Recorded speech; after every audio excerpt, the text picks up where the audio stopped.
برنامه خبری و تحلیلی اخبار آزادی. سلام بیننده عزیز، امروز 10 ینور است. در برنامه آخرین خبرهای جهان و تاجیکستان پیشنهاد می شوند. نگاه به سرخط خبرهای برنامه. دادگاه کولاب خبرنگار تاجیک احمد ابراهیم را به 10 سال زندان محکوم کرد. خویشاوندانش حکم را بی‌رحمانه خواندند. کو عدالت، کو حقیقت، همین که ما چیکار کردیم که ما راضی نیستیم. گرسنه و منتظر اخراج به وطن مهاجران بازداشت شده تاجیک میگویند احوالشان در بازداشتگاه‌های روسیه بسیار بد است. نمیدونم این چیه، این واقعا خوده نمیشه، یکم چی نمیمونن در آوردن. یک ساکن ترسونزاده از زندان رها شد و خانه پدری را ویرانه یافت. سرسان و سرگردان نمیداند چی کار کند. ای محله پرسیدم، پرسان شدم ایجاره چیکار کردن، چی خیلی کردن، گفتم فرزندای پدرت. برنامه را با اعلان حکم خبرنگاری شناخته آغاز میکنیم. دادگاه کولاب احمد ابراهیم سردبیر یگانه نشریه مستقل در این شهر را به 10 سال زندان محکوم کرد که آن را علامتی دیگری از بدتر شدن آزادی بیان در کشور می‌دانند. دادرس امروز ضمن محاکمه احمد ابراهیم را بر رشوه‌دهی، تمجیدی و افراطگرایی گناهکار دانسته و حکمش را صادر کرده است. حکم پشت درهای بسته در بازداشتگاه و به حضور نزدیکانش صادر شده است. خویشاوندانش حکم را ناعادلانه نامیدند. کو عدالت، کو حقیقت، همین که ما چیکار کردیم که ما راضی نیستیم. ما راضی نیستیم. ای سودی که نخوا که بدروی در بالای استال میشونن وظیفتون میتن که خلق یک دهن گپی خلق گوش کنه. این چی به دادگاهی؟ خواهش داریم که یک کمون آزاد کنن. اکای ما یکم گناه ندارم. گناه در درنی چیزا کسل شده گیای. تهمتش کردن. بعد تهمت کام خدا زده که خصومت داره تهمت کرده که درن درآورده گیای. چقدر آدمایی که بدترین گناه را میکن در آزادی گشته هستند. چی گناه دارم ما نمیفهمیم. از این پیشتر خود خبرنگار در یک نامه از بازداشتگاه به رستم امامعلی گفته بود که به کسی رشوه نداده است، افراطگرا هم نیست و همیشه بر ضد افراطگرایی مبارزه می‌برد. احمد ابراهیم را ماه آگوست سال گذشته دستگیر کرده گفتند که او می‌خواست به یک کارمند کمیته امنیت ملی برای تمدید اجازتنامه فعالیت نشریه پایک رشوه بدهد. خودش میگوید که مقامات محلی برای تنقیح فعالیت آنها از همین راه از او انتقام گرفتند.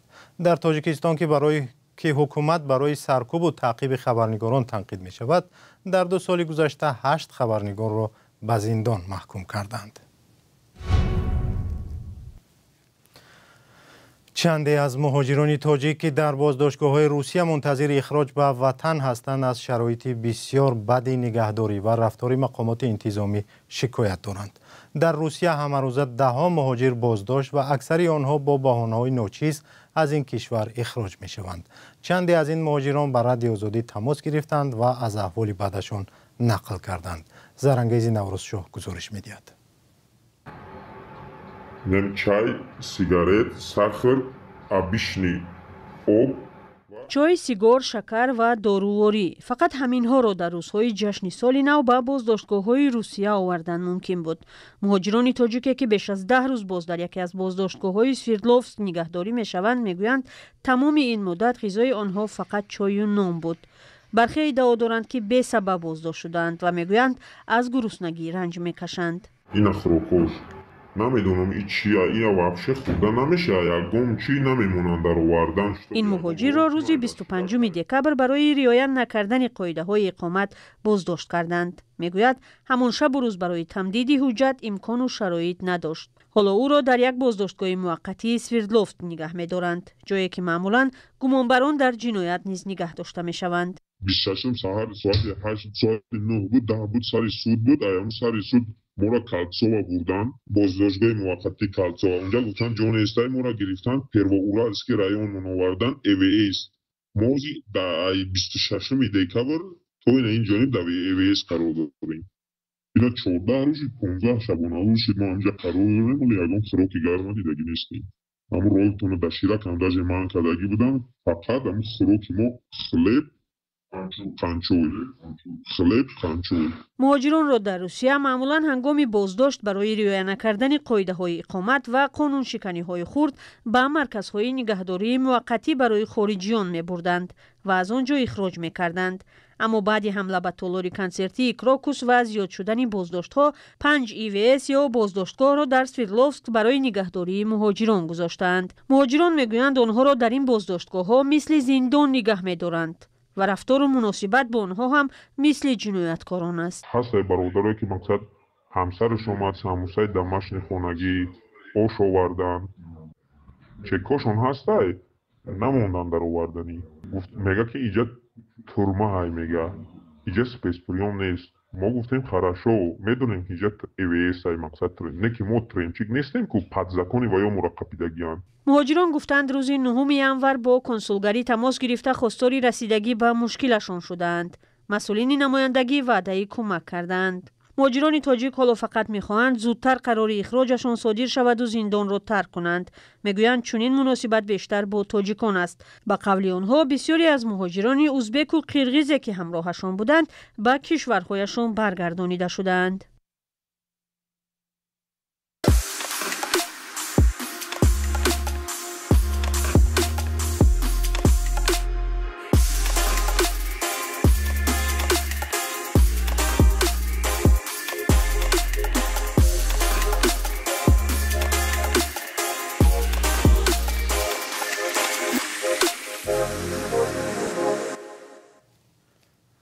بیننده گرامی، در این فرصتی برنامه پارچه از برنامه گپی آزاد را میبینیم که در آن همکاران ما این هفته جنایت‌های مدهش در کنیبادام را با متخصصان در میان گذاشتند. در این شهر در سال گذشته بیشتر از 20 نفر و از جمله عائله‌های کامل با طفلانشان بی‌رحمانه کشته شدند. دادستانی بعدی به بیم و تهلکه افتادن مردم اعلام کرد که 4 نفر با اتهام دست داشتن در جنایت دستگیر شدند. جناب دادابایف، به نظر شما چرا مقامات درباره این جنایت ها آشکار صحبت نمی کنند؟ مثلا اگر جنایت ساده باشد از تلویزیون منبرها بلند اعلان میکنند که ما این جنایت را افشا کردیم، اما درباره این جنایت ها خاموش هستند. چرا؟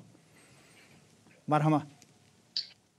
همه ما میدونیم که وقتی که جنایت صادر میشد حتی ژورنالیستی که هم به تفتیشات رابطه دارد، هر دوش یک خیل هست فعالیتش تقریبا وقت، ساعت، لحظه مرگ معین کرده میشه. برای همون از سبب آنکه تفتیشات بسیار چیز میداند و آشکار نمیکند، این باز میرود به همون سیستم دولتداری، یعنی که ویایم از گم نکردن وظیفه خود، مقام خود میترسند. برای همون به شما رابطه نمیبرویم، برای همون به مردم آشکار بیان نمیکنم. اگر مشخص تر کنیم ترسشون اروی چی است به نظر شما؟ برای آنکه و یا تحت فشار قرار دارند خودشان. فکر خودم رو بخشش. مرحمت. تفتیشات برای چی فعالیت خود رو پیش برده نمیتونه؟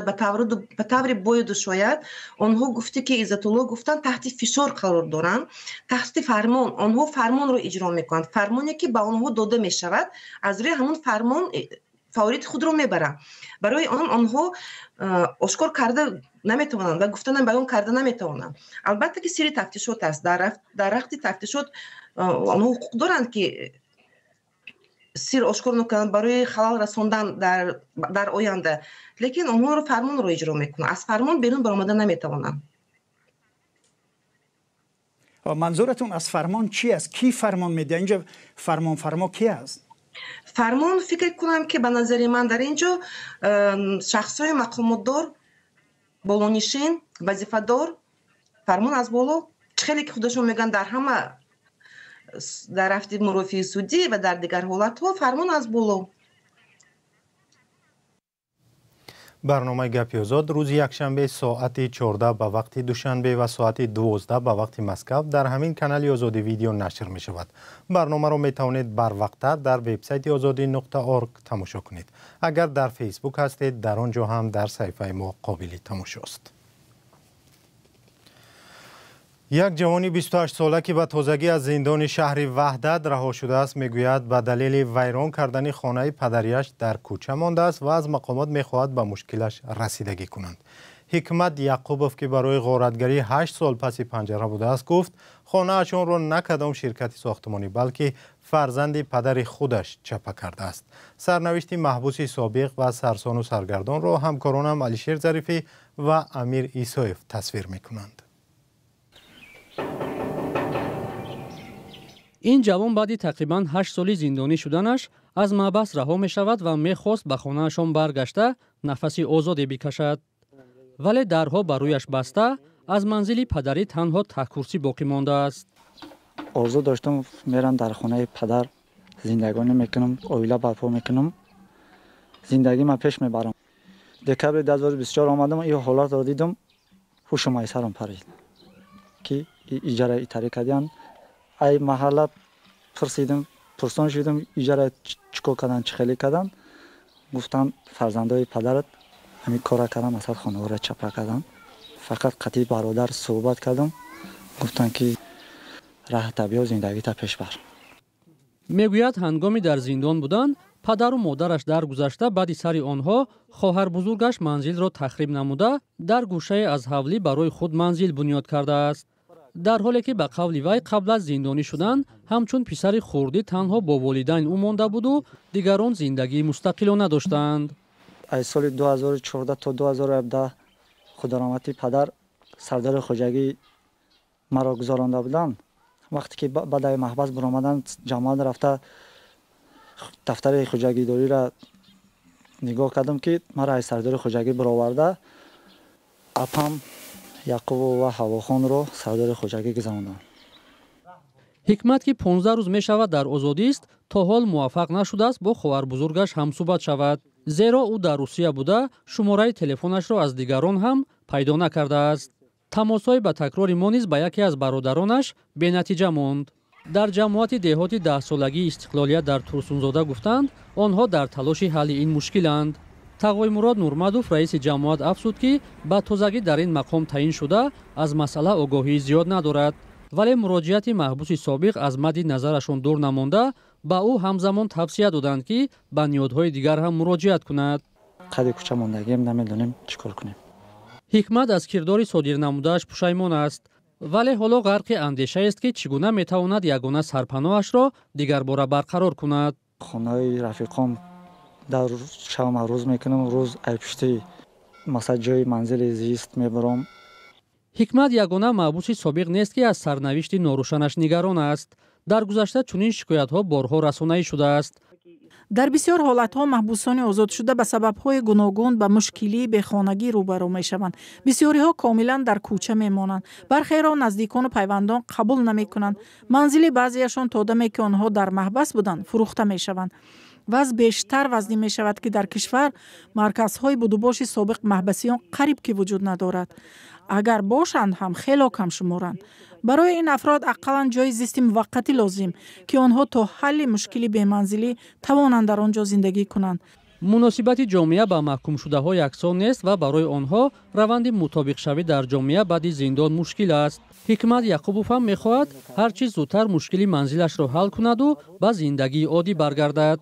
ولی سرگردانی‌های این شب و روز مثل وقت شماری کنج زندان برایش سخت می‌گذرد و معلوم نیست تقدیر این محبوس سابق با چی خواهد انجامید. حکومت تاجیکستان معیار یا کواتا برای جمع آوری شیره کمال و شیرین بیا دو گیاه نادر را در سال 2025 تصدیق کرده است. بر اساس فرمایش حکومت امسال برای جمع آوری 80 تن شیره کمال و 1000 تن شیرین بیا اجازه داده می شود. جمع آوری این گیاهای نادر تنها به آنها اجازه داده می شود که از آن در داخل جمهوری محصولات تیار کنند. شیره کمال و شیرین بیا اساساً در صنعت دارواری استفاده می شود. سپاس که ما را همراهی نمودید. بیشتر خبرهای ما را در صفحه‌های ما در شبکه‌های اجتماعی ببینید.